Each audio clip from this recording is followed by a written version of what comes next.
ప్రఖ్యాత తిరుపతి లడ్డూల తయారీకి జంతు కొవ్వును వినియోగిస్తున్నారనే ఆరోపణలపై వివాదం శుక్రవారం సుప్రీంకోర్టుకు చేరుకుంది.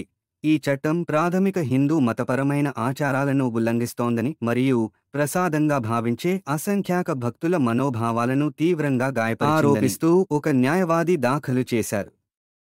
పవిత్రమైన ఆశీర్వాదం గత వైఎస్ఆర్ కాంగ్రెస్ ప్రభుత్వ హయాంలో తిరుపతిలోని శ్రీ వెంకటేశ్వర ఆలయం ప్రసాదంగా ఇచ్చే లడ్డూలను జంతు కొవ్వుతో తయారు చేసేవారని ఆంధ్రప్రదేశ్ ముఖ్యమంత్రి చంద్రబాబు నాయుడు బుధవారం చెప్పడంతో వివాదం మొదలైంది. లడ్డూలలో ఉపయోగించే నెయ్యిలో బీఫ్ టాలో, చేప నూనె మరియు పంది కొవ్వు జాడలు ఉన్నాయని గుజరాత్ ప్రయోగశాల నివేదికను ఆంధ్రప్రదేశ్ ప్రభుత్వం ఉదహరించింది. తిరుపతి సంఘటన ఆలయ పరిపాలనలో పెద్ద వ్యవస్థాగత సమస్యలకు లక్షణం మరియు ఆలయాల అంకిత భావం మరియు సాంస్కృతికంగా సున్నితమైన నిర్వహణకు పిలుపునిచ్చింది. లేఖ పంపిన న్యాయవాది హిందూ మతపరమైన ఆచారాలను పరిరక్షించాలని మరియు పవిత్రమైన సంస్థల నిర్వహణను సక్రమంగా నిర్వహించాలని కోరుతూ ఈ విషయంలో సుప్రీంకోర్టు జోక్యం చేసుకోవాలని కోరారు.